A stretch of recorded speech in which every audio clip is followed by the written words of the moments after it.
Our friends in blue showed up at my garage in the form of two police officers in a patrol car. I secretly watched them from my place under the lift. It was unusual to see such happy police officers. Their faces became more serious as they approached me. They confirmed my identity and said they had bad news for me.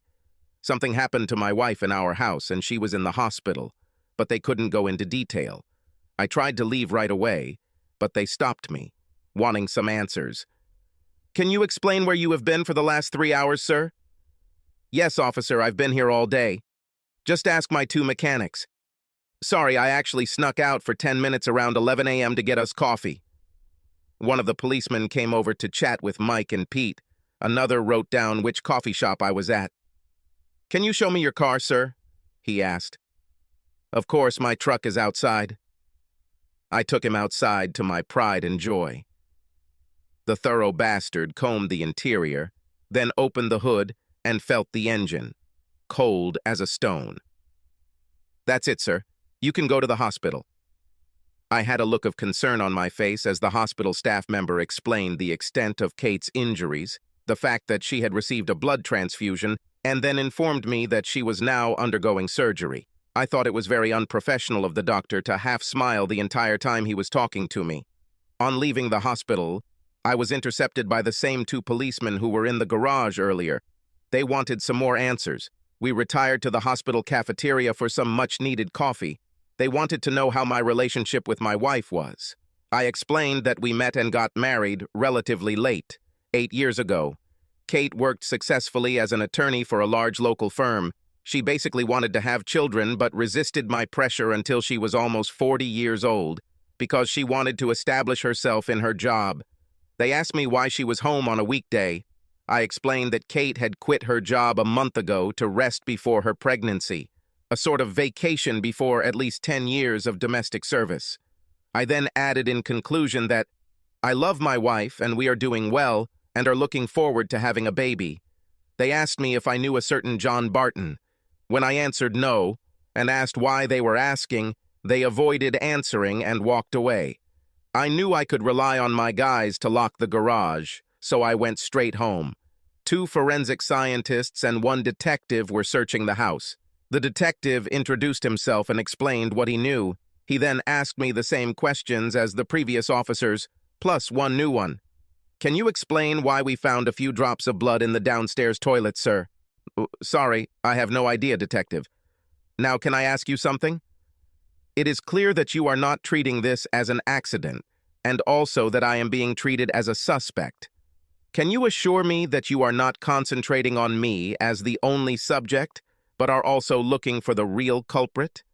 "You can rest assured, sir, that we have several lines of inquiry." My colleague is now talking to Mrs. Barton. "Who is this John Barton I keep hearing about?" "Sorry, sir. I think it is inappropriate for me to comment." He and the CSIs then walked away, leaving me confused.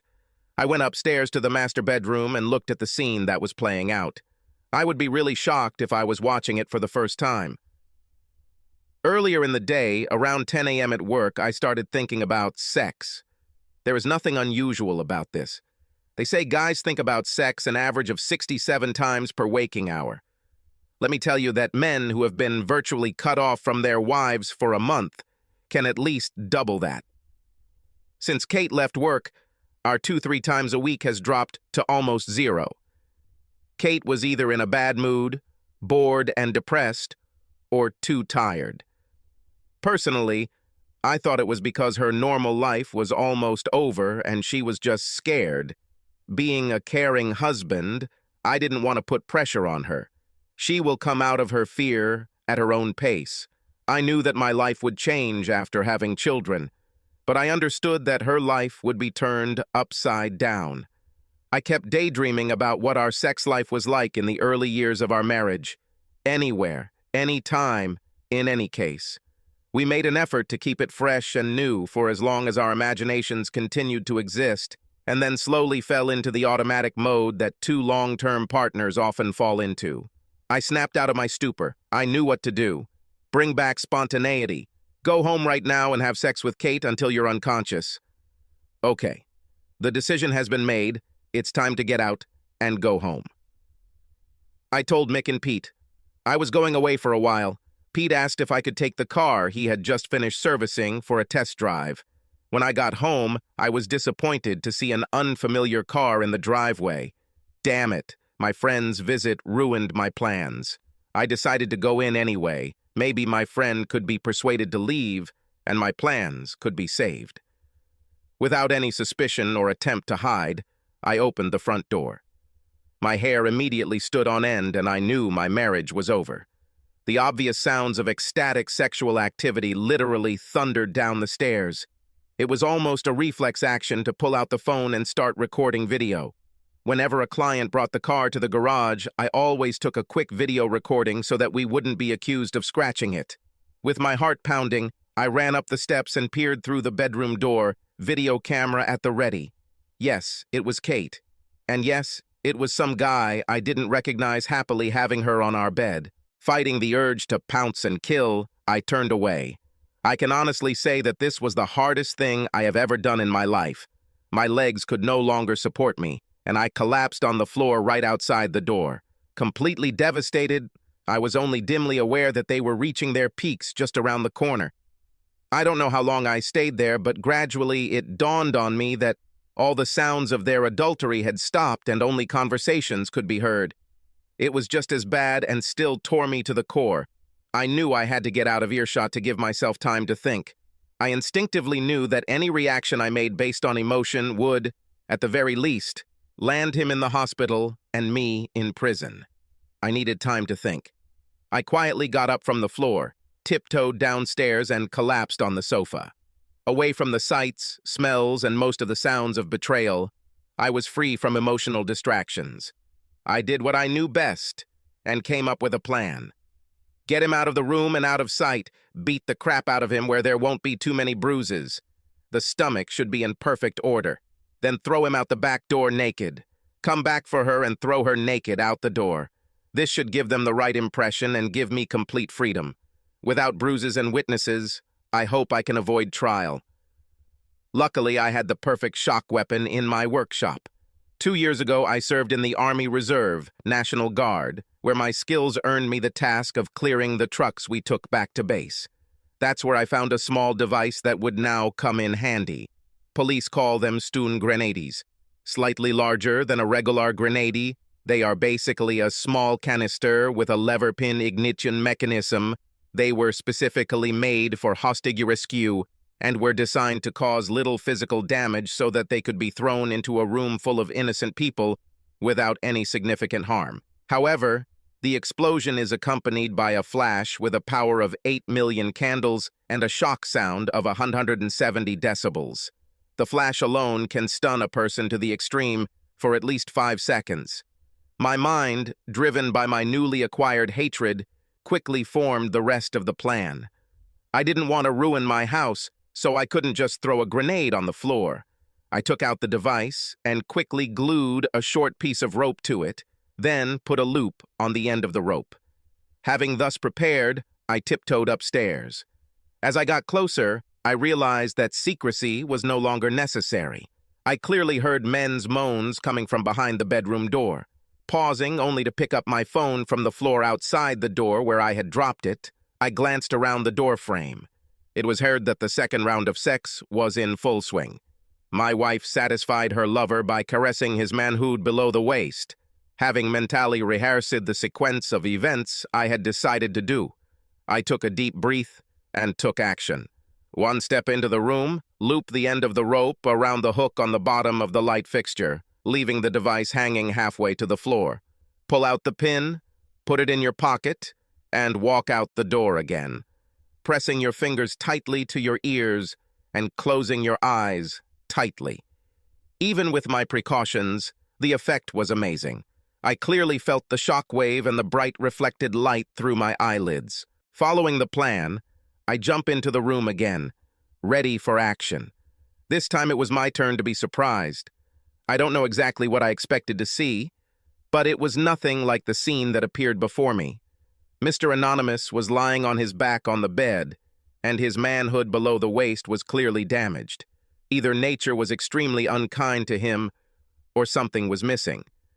Kate lay on her back on the floor, her eyes blank, her mouth opening and closing like a fish out of water. Confused, I went back into the hall to think.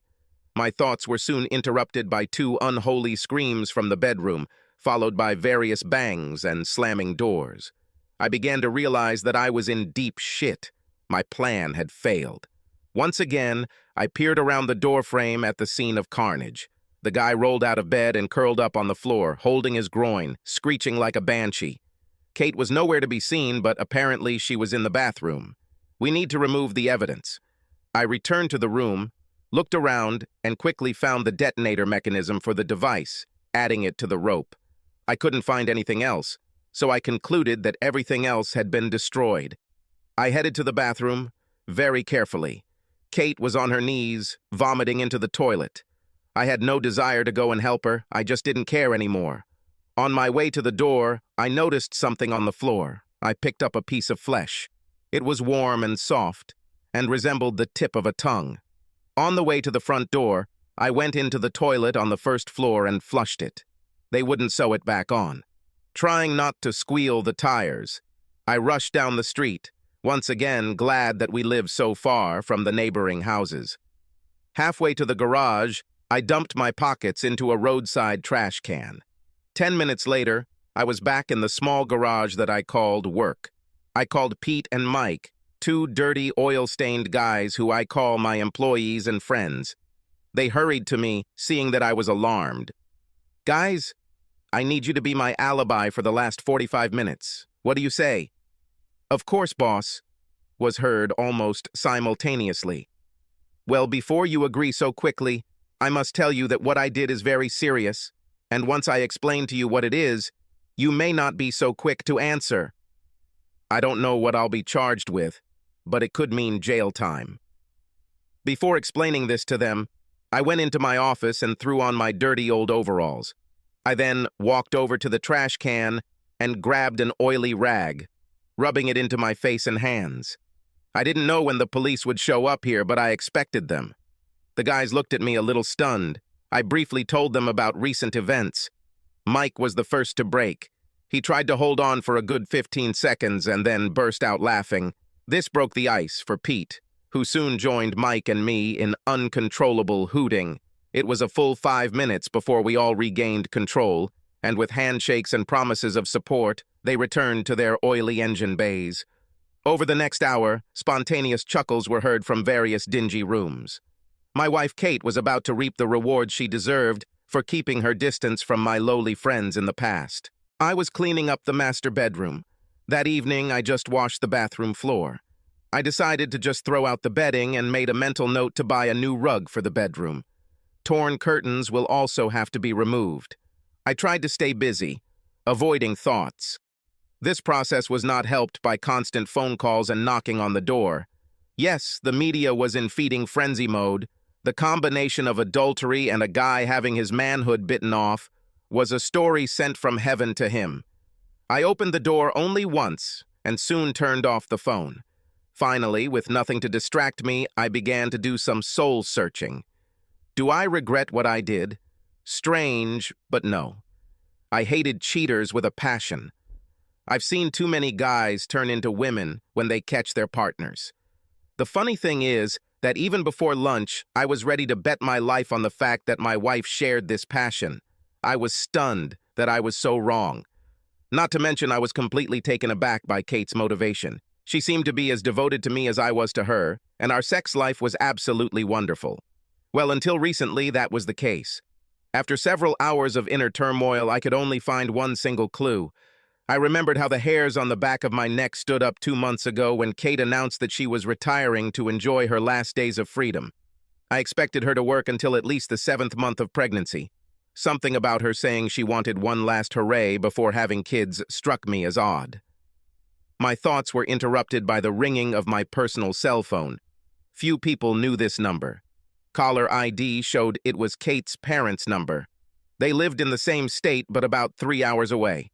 I always got on fantastically with them, so I answered. After much less of the usual pleasantries, her mother got down to business. "Dave, what's going on? Do you know why a bunch of journalists are besieging our house?" "Well, They'll have to find out someday. I just couldn't bring myself to go into detail. Mum, did you watch the local news this evening? Maybe the main news. What? About some cheater who bit off her lover's dignity. I always liked her mom's colorful language and her views on life, but damn, it didn't make our conversation easy. Yes, Mom. Look, there's no easy way to say this, so I'll get straight to it. The woman's name is Kate. Luckily, my confusion was interrupted by a scream, followed by a beep. When I pressed the end call button on my phone, I noticed a warning on the screen. This reminded me that I wrote down the end of my marriage just 8 hours ago. I had vague memories of leaving my phone recording outside my bedroom door. I knew that if I never knew or believed the reason why Kate did what she did, I would never be able to trust any woman again. There was a good chance that I would die a lonely misogynist, doomed to a life of uselessness. With desperate hope, I started playing the video. I already knew what it was showing. The pain was too fresh to relive the scene. I opened my eyes just as I put the phone on the floor. Without a visual representation, just a view of the hall, ceiling. I had to imagine Mr. and Mrs. Adultery lying side by side on the bed. I couldn't hear the sound clearly, so I downloaded the file to my computer and ran it through an amplifier. This is an important part of their conversation. Wow, Kate, it was fantastic. Last week has been great, actually. Does this really have to end today? My offer still stands. Just give me your word, and I will divorce Sarah and marry you. Well, yes, it looks like it will work. A great start to a marriage with a guy who left his wife and kids. No, and I love Dave too much to hurt him like that. In addition, he is a great husband and will be a good father. After today, I will be Mrs. Goody-Goody, a housewife, at least until the youngest of our children starts school. You can't love him that much. It's not him lying here next to you. No, you're mistaken. I love him very much. The moment I met him, I knew he was my only soulmate. I will never meet another. We are very much in tune sexually. I am happy that I have such a good man who spoils me and will nurse me when I get a big belly from his 2 or 3 babies. No, I want nothing more than to die in his arms, surrounded by our grandchildren. Well, that was a great speech, but it begs the obvious question. Why are you with me now? At least Kate had the humanity to think about it. There was silence for a good half a minute. I guess I just missed the past. I didn't get married until I was 31 and was a bit of a wild girl. I missed just walking into a bar and getting attention from all kinds of guys. The thrill of leading a guy forward and then impulsively deciding whether he gets what he wants or not. Lately, Dave has been deer hunting with his buddies every other weekend. 3 weekends ago, I decided to take a trip down memory lane and check out a bar. This resulted in one night that was okay but unsatisfying. Then last Saturday, I happened to walk into the bar you were at, and here we are. God, you're so cold, Kate. Just consider this the last hooray. Anyway, what are you complaining about? Come here. I said it had to end today. I didn't say it had to end right now. I turned off the sound. At least now I knew that I was a good lover and husband. The problem wasn't me. The following days passed in complete disappointment. 2 days later, the reporters demobilized and left my quiet street. The hospital administrator called me and said that Kate would like some pajamas. I missed this one. She will have to put up with these humiliating hospital gowns. 2 days later, her father called me. He apologized for his daughter's behavior and expressed hope that I would keep in touch with him. To try to sweeten the deal, he reminded me that he has another daughter and she was recently divorced. Sorry, Dad, it's just too weird. 4 days after this event, he was shown on the news again. Mr. Not-So-Big-Dick has been released from the hospital. Journalists dug up something and exposed him as a serial cheater. So it was with some pleasure that they announced that, although the surgeons had succeeded in sewing his manhood back together, it was very unlikely that it would achieve any of its intended functions. At the end of that week, I received an unexpected visitor. Mrs. Barton, or Sarah, as she insisted I call her, was a pretty lady with sad eyes. She told me that she had heard rumors that I might have some evidence that could help her in her divorce case. I explained that maybe it was true, but I couldn't admit it without exposing myself. She understood everything, and was very apologetic for asking. I told her that I thought there was such an abundance of circumstantial evidence that she wouldn't need what I had. If this turns out to be wrong, I will persuade her to return and perhaps change her mind. There was such sadness in her that I felt sorry for her. Pulling out the video file, I played her only in the aftermath of the big explosion. The shock of her husband's screams made her cower at first, but she soon pulled herself together. Suffice it to say that she was not very sad when she left. Being the helpful guy that I am, I invited her to come pick me up when the sadness returned. Oh yeah, that wasn't the last time I saw Sarah Barton. The last visitor I received was probably the strangest. On Saturday, I answered the door to the detective I had spoken to at the house on the day of the big event. The suit disappeared, leaving only jeans and a shirt. "Hey, son, no, I won't come in. I just wanted to say that if there was insufficient evidence, I recommended that the case be closed." Hearing my gratitude, he turned to leave, but stopped and looked back. "Listen, at the end of the year, I will retire. If I come back after this, will you tell me how you did it?" I just smiled and wished him a good day. Kate's letter arrived the following Tuesday. "My dear Dave, I can't express how ashamed and sorry I am that I did this to you. I understand perfectly why you couldn't bring yourself to visit me, and I forgive you unconditionally. I never thought about the full extent of the possible consequences of my actions. I, of course, did not imagine that my parents would actually disown me. I know that I have lost your love, trust, and respect forever, which hurts me more than I can describe. I will understand if you never want to talk to me again, but it may help your recovery if you allow me to explain why I did what I did. Just be sure that it's all my fault. Doctors say that I won't be able to speak normally for a long time, if at all. They think I swallowed the tip of my tongue when I bit it off. They tell me about some experimental stretching technique that can restore some function. I hope this works, and I can at least get back to my career as a distraction from the dull, loveless, childless future I'm currently facing. Ask anything you want in a divorce, and I will sign it. If you could find it in your heart to keep me on your health insurance for the near future, I would be forever grateful. Farewell, my love. I wish you nothing but happiness in the future. I hope I haven't completely ruined your life. Your Kate, aka your cheating wife."